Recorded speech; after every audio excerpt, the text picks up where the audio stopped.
Hey, how's it going, everybody? Mopar Mike from Nielsen Dodge Chrysler Jeep Ram. Wanted to do a video here real quick. I had a buddy of mine who's got a Ram 1500. His instrument cluster on the dash told him that his key fob battery was low, and wasn't exactly sure how to change it out. Was wondering if he even needed a new key fob. Answer to that is no. You can change the batteries on these, so I'm going to show you how to go ahead and do that. So I'm going to first angle going down here, hopefully get an idea of what I'm doing here. So almost all of our key fobs work pretty similarly. So this is standard key fob that you'd see for a lot of our Jeep products, as well as our Chargers, Challengers, and Ram trucks.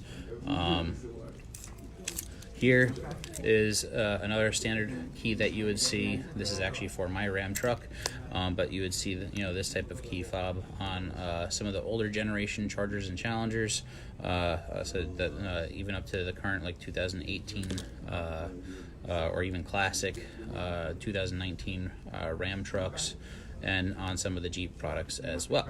But they all basically work with the same concept of how you open these up and change out the batteries. They all use the same battery. It's a 2032 the disc battery. So basically what you're going to do is you're going to look for where you actually have I guess they call it a valet key. It's not really a valet key because you can't actually start these things using these keys. This is specifically just for opening the doors.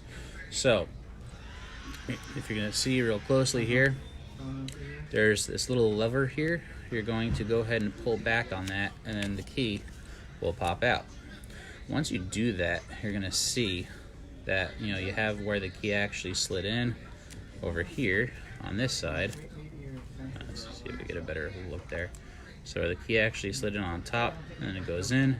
But then there's also this other section down here, which it's blocked. This is where you want to use to take the key and pop open your actual key fob. Now you don't want to go straight in like this and twist, because you're basically going to just crack the plastic and it's not going to open, and it's going to make life harder for you later. So what you want to do is you actually want to go on an angle. So you want to, it's hard to see because my hand's in the way, but you actually want to angle the key fob in like that. Now when you do that, you're going to take it and then you're just going to slowly just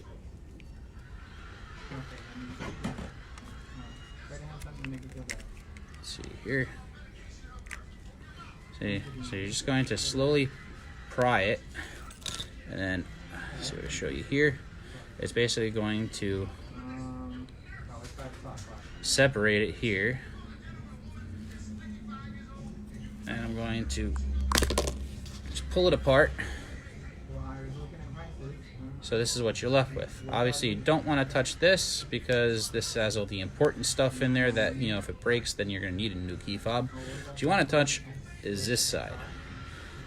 Alright, so this is basically just like an electronic gel type substance to help connectivity. It's nothing bad or anything like that. You can, once again, your key is your tool. So you'll see here, trying to see if I get some good angles here. Let's see here. I'm trying, guys. Alright, so you're gonna see here in this section here, there's like an opening over here and then access to the battery terminal. So what you want to do is basically just stick the key in this section here. The battery comes flying out at your face.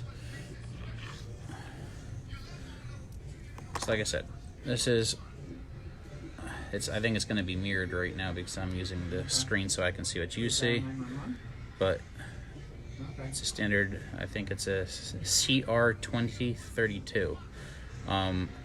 If you go to like Five and Below, you go to Dollar Tree, you can buy these things there. I generally recommend keeping a couple in your glove box. It never hurts. But it's very, very simple. When you pop that battery out, you're just going to take the new one.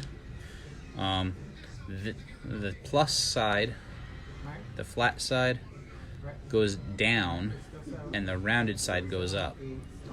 So to see, I don't know if you guys can see in there without this thing but you see the plus sign in the middle there. So you just put the battery back in, take this, you line everything up, it literally just presses back together.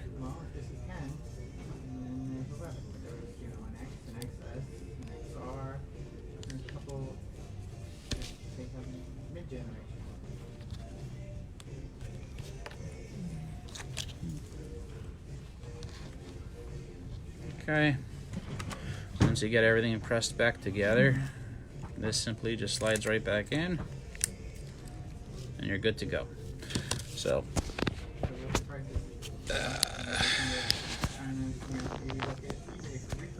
alright guys, so I hope that was helpful for you. If you guys need to change out your key fob battery, that's basically how you do it.